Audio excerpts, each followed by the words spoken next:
Previous క్లాస్లో మనం entity అంటే ఏంటి, ఎంటిటీ టైప్స్ గురించి తెలుసుకున్నాం కదా. ఈ వీడియోలో యాట్రిబ్యూట్ అంటే ఏంటి, different types of attributes or attribute classifications గురించి కంప్లీట్గా తెలుసుకుందాం. So attribute nothing but classifications of entity. What is entity? Already మనం ప్రీవియస్ క్లాస్లో తెలుసుకున్నాం. Entity is a real world object. సింపుల్గా చెప్పాలంటే నౌన్స్, ప్లేస్ నేమ్ కానీ, పర్సన్ నేమ్ కానీ, ఒక థింగ్ నేమ్ కానీ ఏదైనా నేమ్ తీసుకున్నట్టయితే దాన్ని ఎంటిటీగా మనం కాల్ చేస్తాం. దాని యొక్క క్లాసిఫికేషన్స్ ఆర్ ప్రాపర్టీస్ని మనం యాట్రిబ్యూట్ అని కాల్ చేస్తాం. సో ఎగ్జాంపుల్ చూద్దాం. First definition, an attribute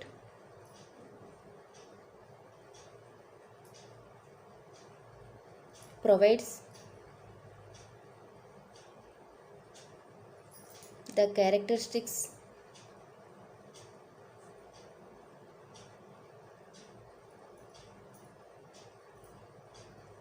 of the entity.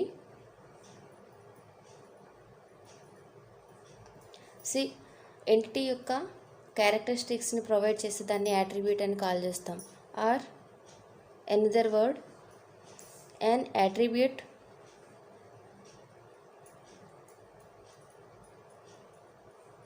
describes the property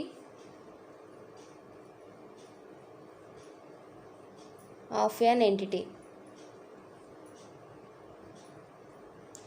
so characteristics of entity అన్నా లేదంటే ప్రాపర్టీ ఆఫ్ ఎంటిటీ అన్నా సేమ్. సో దాన్ని యాట్రిబ్యూట్ అని కాల్ చేస్తాం.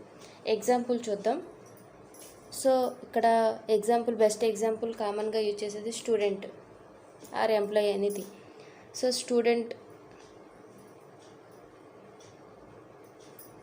ఒక ఎంటిటీగా తీసుకుందాం. సో ఇప్పుడు దీని యొక్క క్యారెక్టరిస్టిక్స్ అంటే స్టూడెంట్ ఐడి, ఎంటిటీని రెక్టాంగిల్తో రిప్రజెంట్ చేస్తాము, యాట్రిబ్యూట్ని ఓవెల్ సింబల్తో రిప్రజెంట్ చేస్తాం. Attribute is connected to entity, అంటే ఒక లింక్తో మనం డైరెక్ట్గా యాట్రిబ్యూట్ని ఎంటిటీకి కనెక్ట్ చేయొచ్చు. నెక్స్ట్ యాట్రిబ్యూట్ని మనం ఫస్ట్ లెటర్ అనేది క్యాపిటల్ లెటర్స్, రిమైనింగ్ అంతా స్మాల్ లెటర్స్ యూజ్ చేస్తాము. నెక్స్ట్ స్టూడెంట్ యొక్క నేమ్, ఎస్ నేమ్ అని రాస్తున్నాను. నెక్స్ట్ స్టూడెంట్ యొక్క address, next age, next class. So these are all characteristics of entity. So ఇక్కడ స్టూడెంట్ అనేది ఎంటిటీ అయితే student ID, name, address, age, class ఇవన్నీ attributes అవుతాయి. సో యాట్రిబ్యూట్ అంటే ఏంటో అర్థమైంది కదా. ఇప్పుడు డిఫరెంట్ టైప్స్ ఆఫ్ యాట్రిబ్యూట్స్ గురించి తెలుసుకుందాం. డిఫరెంట్ టైప్స్ ఆఫ్ యాట్రిబ్యూట్స్లో or attribute classifications. First one required attribute, second one optional attribute, third one simple attribute, fourth one composite attribute, next one single valued attribute, next multi valued attribute, next one derived attribute. First one required attribute. Required attribute nothing but the attribute value which cannot be left empty is called required attribute. So మన attribute value enter చేసేటప్పుడు కంపల్సరీగా value అనేది ఎంటీగా ఉంచకూడదు. అంటే value అనేది మ్యాండేటరీగా fill చేయాలి. For example మనం ఏదైనా ఫామ్ ఫిల్ చేసేటప్పుడు సో అక్కడ మనకి స్టార్ సింబల్ అంటారు, లేదంటే మ్యాండేటరీ అని మెన్షన్ చేస్తారు. సో అక్కడ స్టార్ సింబల్ ఉన్న ఫీల్డ్ అయినా, మ్యాండేటరీ అని రాసున్న ఫీల్డ్ అయినా కంపల్సరీగా మనం అది ఫిల్ చేయాలి. సో ఆప్షనల్ ఉండేటప్పుడు మనం దాన్ని విడిచిపెట్టేసిన ప్రాబ్లం లేదు. సో అలాంటి వాటిని ఇక్కడ మ్యాండేటరీ ఫీల్డ్ ఏవైతే ఉంటాయో వాటిని రిక్వైర్డ్ యాట్రిబ్యూట్ అంటాం. ఎగ్జాంపుల్ చూసుకుందాం. సో స్టూడెంట్ ఎంటిటీ యొక్క యాట్రిబ్యూట్ ఐడి. సో నేమ్ అనేది మెన్షన్ చేసిన చేయకపోయినా ఇక్కడ అడ్రస్, ఏజ్, క్లాస్ అనేది ఐడి అనేది కంపల్సరీగా మనం ఇక్కడ రిక్వైర్మెంట్ అనేది కంపల్సరీగా ఎంటర్ చేయాలన్నమాట. సో అలాంటి ఫీల్డ్స్ని మనం రిక్వైర్డ్ యాట్రిబ్యూట్ అంటాం. నెక్స్ట్ అనదర్ ఎగ్జాంపుల్ ఎంప్లాయీ తీసుకుందాం. సో ఎంప్లాయీ యొక్క ఐడి ఆర్ ఎంప్లాయీ నెంబర్ని మనం కంపల్సరీగా మెన్షన్ చేయాలి. సో అలాంటి అంటే ఆ ప్లేస్లో అనేది మనం ఎంప్టీ నల్గా ఉంచకూడదు. ఈచ్ అండ్ ఒక ఫర్ ఎగ్జాంపుల్ ఒక టేబుల్ క్రియేట్ చేసాం, ఆ టేబుల్లో ఈచ్ అండ్ ఎవ్రీ ఎంప్లాయ్ యొక్క ఐడిని కూడా మనం ఎంటర్ చేసినట్టయితే సో సేమ్ నేమ్ ఉన్న ఆ ఐడి నెంబర్తోనే మనం వాళ్ళ యొక్క ఫర్దర్ డీటెయిల్స్ని కూడా యాక్సెస్ చేసుకునే ఛాన్స్ ఉంటుంది. సో అలాంటి ఫీల్డ్స్ని మనం రిక్వైర్డ్ యాట్రిబ్యూట్ అని కాల్ చేస్తాం. Next one optional. Optional attribute అంటే ఏంటి అంటే ఫర్ ఎగ్జాంపుల్ స్టూడెంట్ యొక్క నేమ్ తీసుకుందాం. సో స్టూడెంట్ యొక్క నేమ్లోని first name, next last name, next middle name, so అలా కొన్ని ఫీల్డ్స్ ఉంటాయి. సో ఆ ఫీల్డ్స్ ఉండేటప్పుడు మనకి ఫస్ట్ నేమ్ కొందరికి మిడిల్ నేమ్ ఉండకపోవచ్చు, కొందరు సింపుల్గా ఉండొచ్చు. సో అలాంటి అప్పుడు మనకేంటి ఫస్ట్ నేమ్ కంపల్సరీగా ఫిల్ చేస్తాం. సో అలాగా ఆప్షనల్ అన్నమాట. ఈ లాస్ట్ నేమ్ మిడిల్ నేమ్ మనం ఫిల్ చేసినా చేయకపోయినా ఫస్ట్ నేమ్ ఫిల్ చేస్తాం. సో ఇక్కడ ఈ ఫీల్డ్స్ కూడా ఫిల్ చేయాలని లేదు, యాజ్ యువర్ విష్. సో అలాంటి ఫీల్డ్స్ని మనం ఏమంటాం అంటే ఆప్షనల్ యాట్రిబ్యూట్ అని కాల్ చేస్తాం. Next one simple attribute. Simple attribute అంటే ఏంటంటే ఆ యాట్రిబ్యూట్కి ఫర్దర్గా సబ్ డివైడెడ్ యాట్రిబ్యూట్స్ ఏమీ ఉండవు. అలాంటి వాటిని మనం సింపుల్ యాట్రిబ్యూట్స్ అంటాం. ఎగ్జాంపుల్ ఏంటి అంటే ఎంప్లాయీ తీసుకుందాం. సో ఎంప్లాయీకి వచ్చేసరికి ఎంప్లాయీ నెంబర్,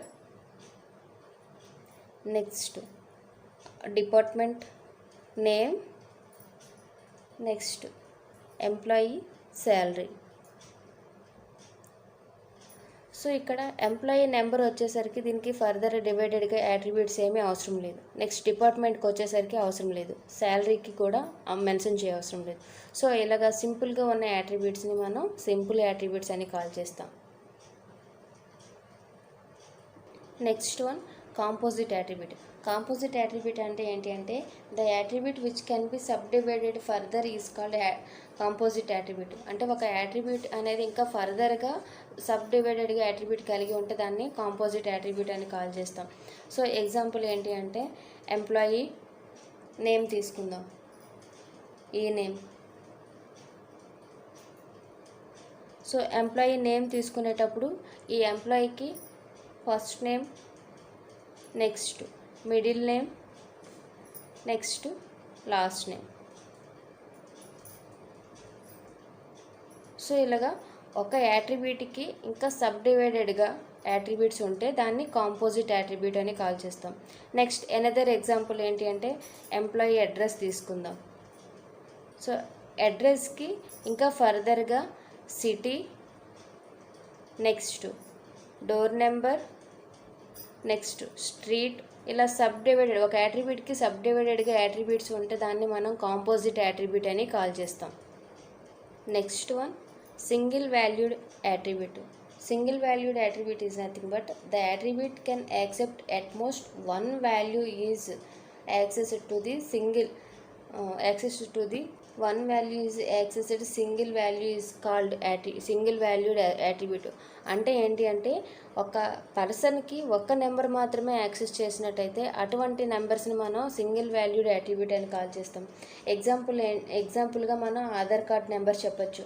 ఏ పర్సన్కైనా ఆధార్ కార్డ్ నెంబర్ అనేది 2 నెంబర్స్ 3 నెంబర్స్ మోర్ దెన్ 1 ఉండదు, ఒక్క నెంబర్ మాత్రమే ఉంటుంది. Next employee IDs.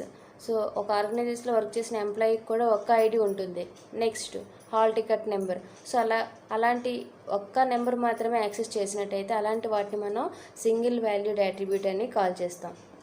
Next student తీసుకున్నట్టయితే student ID. So student role numbers ఉంటాయి కదా. సో ఏ స్టూడెంట్కి కూడా ఒకటి కన్నా ఎక్కువ రోల్ నెంబర్స్ ఆ క్లాస్లో ఉండదు, ఒక్కొక్క నెంబర్ ఇండివిజువల్గా ఉంటాయి. Next Aadhaar number, pan number. So ఇలాంటి వాటిని మనం సింగిల్ వాల్యూడ్ యాట్రిబ్యూట్ అని కాల్ చేస్తాం. Next one multi valued attribute. Multi valued attribute is nothing but the attribute can accept into 2 or more values is accessed at a time is called multi valued attribute. అంటే ఒకటి కన్నా ఎక్కువ నెంబర్స్ని access చేసినట్టయితే దాన్ని అలాంటి వాటిని మనం మల్టీ వాల్యూడ్ యాట్రిబ్యూట్ అని కాల్ చేస్తాం. ఎగ్జాంపుల్ సో ఎంప్లాయీ యొక్క phone numbers. So phone number 1, phone number 2. So ఎన్ని నెంబర్స్ అయినా ఫోన్ నెంబర్స్ ఉండొచ్చు. నెక్స్ట్ ఎంప్లాయీ యొక్క స్కిల్స్. సో ఎంప్లాయీ యొక్క స్కిల్స్ ఎన్ని స్కిల్స్ అయినా ఉండొచ్చు ఎంప్లాయీకి. సో అలాంటి వాటిని అంటే ఒకటి కాకుండా more than 2 or more number of values కలిగి ఉంటే దాన్ని మనం మల్టీ వాల్యూడ్ యాట్రిబ్యూట్ అని కాల్ చేస్తాం. సో ఈ మల్టీ వాల్యూడ్ యాట్రిబ్యూట్ని మనం డబల్ ఓవెల్ సింబల్తో రిప్రజెంట్ చేస్తాం ఆర్ డబల్ ఎలిప్స్ సింబల్తో రిప్రజెంట్ చేస్తాం మల్టీ వాల్యూడ్ని. Next one derived attribute. Derived attribute is nothing but the attribute which is not physically existed but it can be derived from the already existing attribute. So ఇక్కడ డైరెక్ట్గా ఇక్కడ ఫిజికల్గా exist అయి ఉన్నది already exist అయి ఉన్న attribute నుండి derive చేసినట్టయితే అటువంటి వాటిని మనం డెరైవ్డ్ యాట్రిబ్యూట్ అని కాల్ చేస్తాం. ఎగ్జాంపుల్ చూద్దాం. ఎగ్జాంపుల్ ఇక్కడ చూడండి, ఈ ఎంప్లాయీ యొక్క ఏజ్ తీసుకుందాం. సో ఎంప్లాయీ యొక్క ఏజ్ తీసుకున్నట్టయితే వీళ్ళ ఏజ్ అనేది వాళ్ళ యొక్క డేట్ ఆఫ్ బర్త్ నుండి బట్టి మనం ఏజ్ని క్యాలిక్యులేట్ చేస్తాం కదా. సో ఇటువంటి వాటిని మనం డెరైవ్డ్ యాట్రిబ్యూట్ అని కాల్ చేస్తాం. ఓకేనా. సో ఇక్కడ స్టూడెంట్ డేట్ ఆఫ్ బర్త్ బట్టి వాళ్ళ యొక్క ఏజ్ని మనం క్యాలిక్యులేట్ చేస్తాం. సో ఇక్కడ డెరైవ్డ్ యాట్రిబ్యూట్ అనేది డాటెడ్ ఓవెల్ సింబల్తో ఆర్ డాష్డ్ ఓవెల్ సింబల్తో రిప్రజెంట్ చేస్తాం. నెక్స్ట్ ఎగ్జాంపుల్ ఎంప్లాయీ యొక్క ఎక్స్పీరియన్స్ అనేది ఎంప్లాయీ డేట్ ఆఫ్ జాయినింగ్ అంటే వాళ్ళు జాయిన్ అయిన డేట్ బట్టి వాళ్ళ యొక్క ఎక్స్పీరియన్స్ అనేది మెన్షన్ చేస్తాం. సో అలాంటి వాటిని మనం డెరైవ్డ్ యాట్రిబ్యూట్ అని కాల్ చేస్తాం. డాటెడ్ ఓవెల్ సింబల్తో రిప్రజెంట్ చేస్తాం. This is attribute classifications are different types of attributes concept. So concept అర్థమైంది అనుకుంటాను. ఎవరికైనా డౌట్ ఉంటే కామెంట్ చేయండి. వీడియో నచ్చినట్టయితే లైక్ చేయండి. ఫస్ట్ టైం చూసినట్టయితే నా ఛానల్ సబ్స్క్రైబ్ చేయండి. Thank you.